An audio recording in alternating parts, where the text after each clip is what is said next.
Hola, buenas tardes. Nos encontramos aquí con el mayor César Augusto Sarache Silva, juez de instrucción penal militar del Ejército Nacional. La idea de esta disertación jurídica es para mirar los alcances de la sentencia de unificación de la Corte Constitucional 1184 del 2001.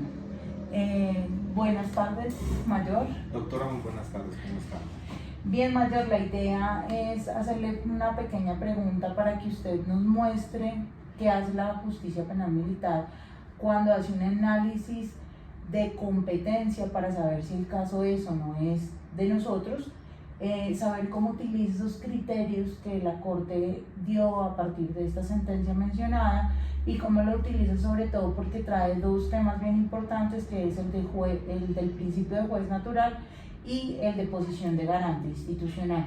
Entonces yo quisiera saber de qué manera usted esos criterios que están en esta sentencia los incorpora dentro de su diario y de sus casos cotidianos.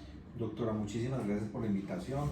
Pues me parece que es un tema de la mayor importancia, especialmente porque esta sentencia contiene unos elementos fundamentales a la hora de entender todo el aspecto de la posición de garante. La posición de garante desde la perspectiva institucional, que es tal vez la que más nos interesa a nosotros como miembros de la fuerza pública. Entonces, nosotros hemos analizado desde que llega un caso, siempre tenemos que analizar el aspecto de la competencia. Y en esta sentencia la Corte nos envía un mensaje y nos dice, no solamente en los delitos de acción, no solamente en las conductas de hacer, sino también en las conductas de no hacer o de inacción se debe analizar el tema de la competencia. Y se tiene que partir de los criterios que se han desarrollado a partir incluso de la sentencia C358 del 97 en adelante, esos criterios jurisprudenciales que nos dicen cuando una conducta tiene relación con el servicio. Y ahí entonces empieza a aparecer el concepto del juez natural. Y en este caso, el juez natural especial. ¿Y por qué es un juez natural especial? Porque nuestra competencia es residual. Es una competencia especial, restringida, limitada a los delitos que tienen relación con el servicio y que son cometidos por los miembros de la fuerza pública en servicio activo. Partiendo de esa premisa, cuando estamos analizando una conducta omisiva, partiendo de la teoría de la comisión por omisión, entonces tenemos que analizar básicamente aquellos aspectos que tienen que ver con el papel que cumplió, por ejemplo, el miembro de la fuerza pública, el alcance mismo de la inacción, el aspecto que ha dicho la Corte ab inicio criminal, es decir, todo lo que tiene que ver con el iter criminis, todo el pensamiento mismo de la posición que él tenía al momento de la comisión del hecho y el resultado mismo, y sobre todo la clase de conducta que se pudo haber afectada con esa inacción, teniendo en cuenta que existen unos delitos como por ejemplo el genocidio, la desaparición forzada, los delitos de lesa humanidad, que por su sola naturaleza rompen el nexo funcional, incluso así exista de alguna manera una relación con el servicio. Esos delitos no podemos investigarlos nosotros, así se hayan desarrollado en el ejercicio mismo de la función, esa clase de conductas de alguna manera repudian el fuero militar. Entonces, cuando uno analiza el tema de la competencia para entrar a verificar si efectivamente somos competentes o no para continuar con esa investigación, tenemos que pensar en la clase de conducta, en el alcance de la inacción, en la forma de participación de quien está involucrado en el hecho y adicionalmente esa omisión si tiene de alguna manera una repercusión directa en el resultado antijurídico que se está investigando. En este caso particular que fue tan controvertido, encontramos que uno de los investigados es un general del Ejército Nacional. De hecho, creo que es un caso que todos conocemos en materia de derecho, que es el caso Mapiripán, en donde ha sido muy mencionado el general Euskaltel. Cuando uno lee la sentencia, observa que en un primer momento el Consejo Superior de la Judicatura, Sala Disciplinaria, le atribuye la competencia, o sea, es un rompimiento de la investigación, y respecto de 2 de los imputados efectivamente lo envía a la jurisdicción ordinaria, y de otros 2, que viene siendo el general Uzcategui y otro coronel, lo envía para la justicia penal militar sin tener en cuenta el mandato constitucional o mandato superior contenido en el artículo 235, que señala que los generales de la República serán investigados por la Corte Suprema de Justicia previa acusación que realice el fiscal general de la Nación. Entonces, dentro de su criterio del análisis que usted ha hecho, pues de este punto en particular, para usted, ¿por qué razón el Consejo Superior de la Judicatura, que es obviamente la decisión que está siendo tutelada y que llevó a la expedición o a la emisión de esta decisión unificada por parte de la Corte Constitucional, por qué llegaron a ese punto? Bueno, pienso yo que hay un problema de interpretación del artículo 235 constitucional, y ese problema aún persiste, porque el tema del fuero de los generales ha tenido algunos matices. El primer matiz es que para esa época, por ejemplo, el Consejo Superior de la Judicatura decía que el artículo 235 se refería únicamente a generales, y cuando hablamos de generales estamos hablando de personas que ocupan los más altos grados de la jerarquía militar. Me refiero, por ejemplo, al comandante general de las fuerzas militares, al comandante general del ejército, al comandante de la Fuerza Aérea, al comandante de la Armada Nacional y al director de la policía. A ellos precisamente era que se refería el Consejo de la Judicatura en su decisión. Después la Corte Suprema de Justicia cambia la jurisprudencia y dice no son, cuando el artículo 235 habla de generales, se refiere entonces a todos los generales, a los que entran al escalafón, desde brigadieres generales en adelante. Y también dice, por ejemplo, que el fuero, cuando hablan del fuero, es un fuero completo, es decir, independientemente de la conducta, siempre será la Corte Suprema de Justicia la que los tenga que investigar. Una violencia intrafamiliar, unas lesiones personales, algo que no tenga que ver con el servicio, y que ese fuero los acompaña mientras ostenten el grado de general. Cuando se retiran, solamente permanece ese fuero respecto de las conductas que se cometieron en relación con el grado, con el cargo que él estaba desempeñando en ese momento.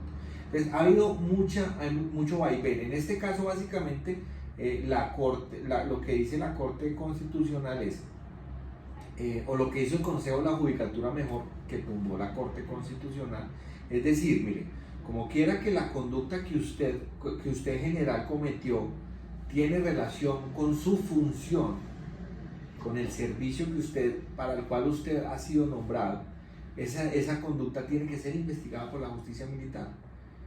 No así frente a los otros miembros de la fuerza pública investigados, porque ellos tuvieron un papel diferente en el designio criminal. Me voy a explicar con un ejemplo, y me parece que es muy pertinente porque también es el caso de la masacre de La Gabarra, por ejemplo. En el caso de la masacre de La Gabarra, la Corte Suprema de Justicia, haciendo mención incluso a esta decisión, señala, por ejemplo, que existen diversas formas de responsabilidad de los miembros de la fuerza pública involucrados. Una responsabilidad por acción para el comandante de la estación de policía del municipio de La Gabarra, cuyo papel omisivo fue levantar el retén para permitir el paso de los paramilitares.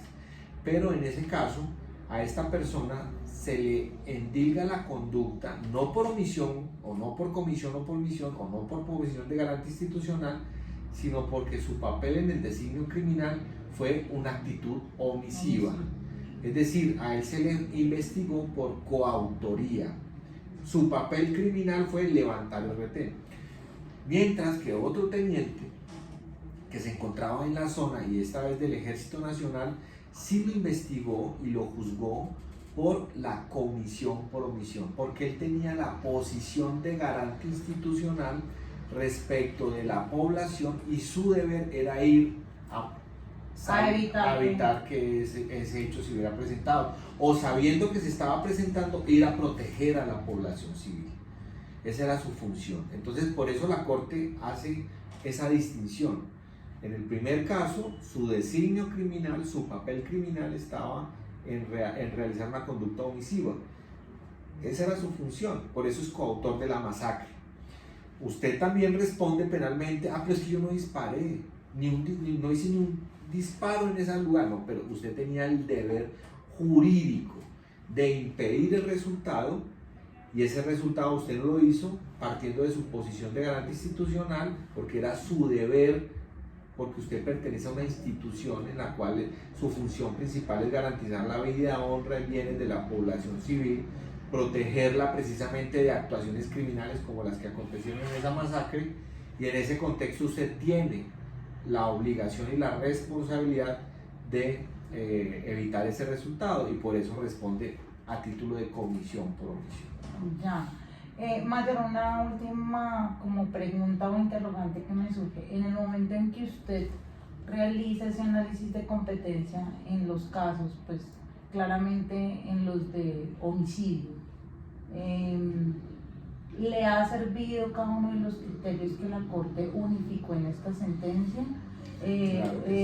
¿Usted los trae a colación en el momento de tomar una decisión? Claro que sí, y no solamente a mí me sirve, sino que pienso que todos los operadores jurídicos, en el entendido de que, por ejemplo, el artículo 28 del Estatuto de Roma no es aplicable a nuestra realidad jurídica. Y eso incluso fue ratificado por la Corte Constitucional en la sentencia C080, si no estoy mal, del 2020 o del 2018, C020 del 2018, si no estoy mal, que es a través de la cual se hace un análisis del acto legislativo número 1 del 2017, que es el acto legislativo de la Jurisdicción Especial para la Paz. Nosotros tenemos un componente de responsabilidad en el mando, y la Corte ha sido muy clara en señalar que en Colombia no es aplicable el artículo 28 del Estatuto de Roma, en virtud de que existe el 25 de la Ley 599 del 2000, que toca precisamente el tema de la comisión por omisión, y adicionalmente siempre mencionan y hacen alusión a esta sentencia, SU 1184 del 2001, porque ahí aparecen los criterios orientadores que debe tener el funcionario judicial para entender y determinar cuándo un miembro de la fuerza pública, en ejercicio de su función, adquiere el deber jurídico por su pertenencia institucional a la organización o a la institución jerarquizada que representa. O sea que, en conclusión, esta sentencia marcó un antes y un después para el tema de la responsabilidad del mando en el actuar de la institución. Claro que sí, no solamente la responsabilidad del mando, sino también el tema de la posición de garante.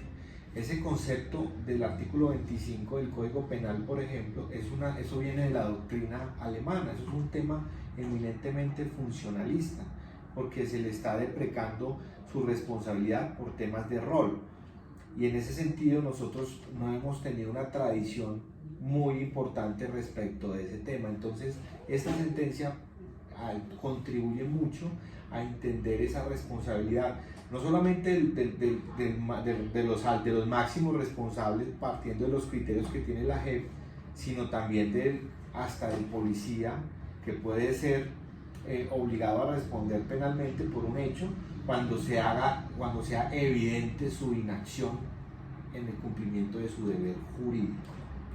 Mayor, muchas gracias. Pues yo sé que hay muchísimos temas más que hablar de esta sentencia, que al parecer es tan pequeña, pero le agradezco mucho pues por esta oportunidad y este espacio académico de poder a mis compañeros de mi especialización adentrarlos y darles a conocer un poquito más de nuestra jurisdicción. Le doy muchas gracias y me despido. Compañeros, muchas gracias por la atención, que estén muy bien. Muchísimas gracias.